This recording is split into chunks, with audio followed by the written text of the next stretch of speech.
তিতা ছাড়া সবুজ সবুজ করে চিংড়ি মাছ দিয়ে করলা ভাজির একটা রেসিপি আজকে আপনাদের সাথে শেয়ার করব।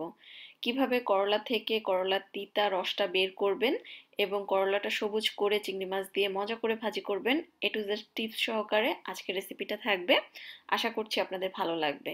তো চলুন দেখে নেওয়া যাক কিভাবে তৈরি করতে হয় চিংড়ি মাছ দিয়ে করলা ভাজি। আজকের রেসিপির জন্য এখানে আমি ফ্রেশ 6টার মতো করলা নিয়ে নিয়েছি এবং এগুলো সাইজে খুব একটা বড় না। চেষ্টা করবেন করলা ভাজি করার ক্ষেত্রে ফ্রেশ করলাটা ব্যবহার করার জন্য। তবে যদি একেবারেই কারো হাতের কাছে না থাকে, সেক্ষেত্রে আপনারা এই রেসিপিতে ফ্রোজেন করলা দিয়েও করতে পারবেন। করলাগুলো এখন আমি কেটে নিব। করলা ভাজি করার জন্য ফ্রেশ করলা বেস্ট, ফ্রোজেনটা আসলে একেবারেই না থাকলে সেক্ষেত্রে আপনারা করতে পারেন।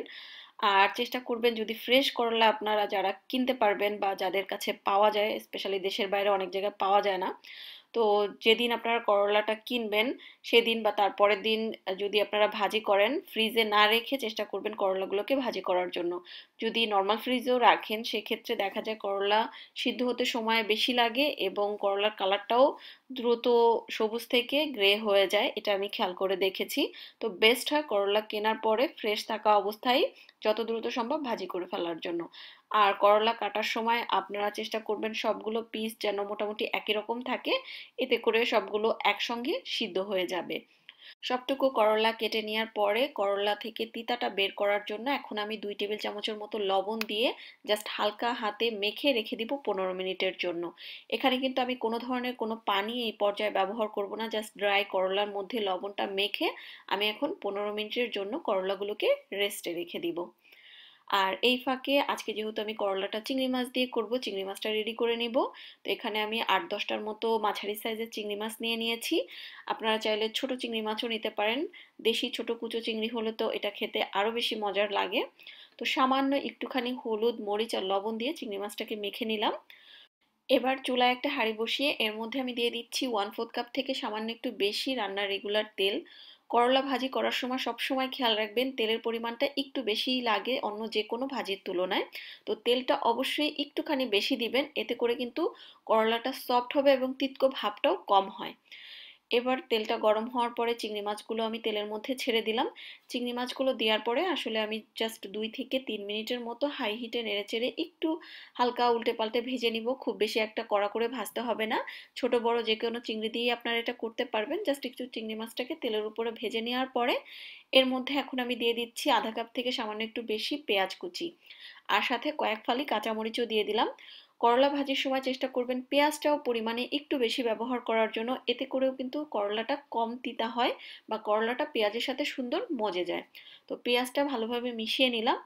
আর আমরা যে 15 মিনিট আগে করলাটাকে মেখে রেখেছিলাম, সেই করলাটা দেখেন এখন অনেকটাই সফট হয়ে গিয়েছে লবণের সাথে মেখে থাকার জন্য। এবার হাত দিয়ে আস্তে আস্তে কচলে নিলেই দেখবেন একটু একটু করে তিতকো সবুজ পানিটা বের হতে থাকবে এবং একটু ফেনার মতো বের হতে থাকবে। এখন যেটা করতে হবে আস্তে আস্তে করে এটাকে চটকে চটকে যতটুকু সম্ভব এর থেকে যে সবুজ রসটা সেটা বের করে নিতে হবে। আমরা কিন্তু আগে থেকে আলাদা করে কোনো পানি এখানে ব্যবহার করিনি, তারপরেও দেখবেন যে লবণ দিয়ে মেখে রাখার কারণে এর ভিতর থেকে আস্তে আস্তে অনেকটা করেই পানি বের হয়ে আসছে, মানে করলার যে তিতা পানিটা সেটা বের হয়ে আসবে। করলাটা যখন একদম সফট হয়ে যাবে, ভিতর থেকে সবুজ পানিগুলো বের হয়ে যাবে, ওই পর্যায়ে আমি বেশ কয়েকবার পানি বদলে বদলে করলা ধুয়ে নিব এবং এর মধ্যে যে এক্সট্রা লবণটা ছিল সেই লবণটাও কিন্তু ধোয়ার কারণে বের হয়ে আসবে, আলাদা করে লবণ থাকবে না।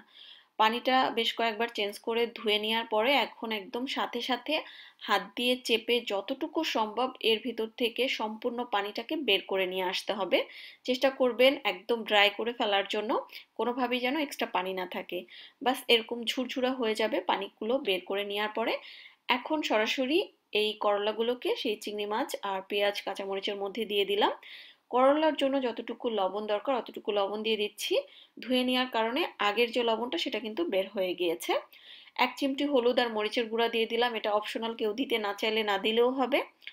এখন এই করলা ভাজিটাকে আমি হাই হিটে রান্না করব। করলা ভাজি করার সময় সব সময়ের জন্য যেটা খেয়াল রাখবেন, একই তাপমাত্রায় করলাটাকে ভাজি করবেন। যদি বারে বারে চুলার আঁচটা পরিবর্তন করেন সেক্ষেত্রে কিন্তু আপনার যে করলাটা সেটার টেম্পারেচারটা আপ ডাউন করবে এবং এটার কালারটাও সবুজ থাকবে না, পাশাপাশি করলাটা তিতকো হয়ে যাবে।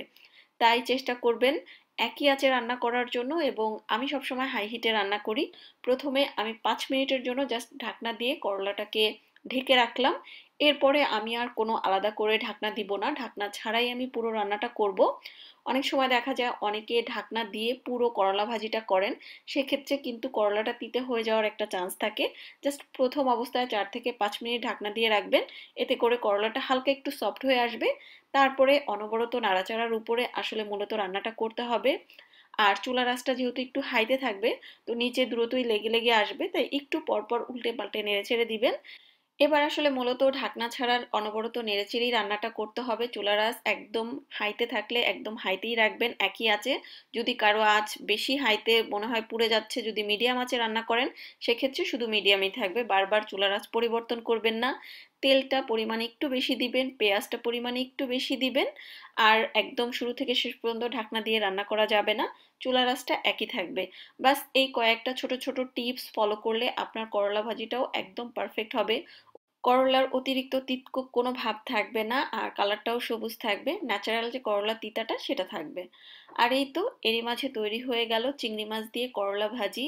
হুবহু সমস্ত টিপসগুলো ফলো করে তৈরি করে দেখতে পারেন, ইনশাল্লাহ কেউ নিরাশ হবেন না, এটুকু বলতে পারি। আজকে তাহলে এখানেই বিদায় নিচ্ছি, সবাই খুব ভালো থাকবেন, আল্লাহ হাফেজ।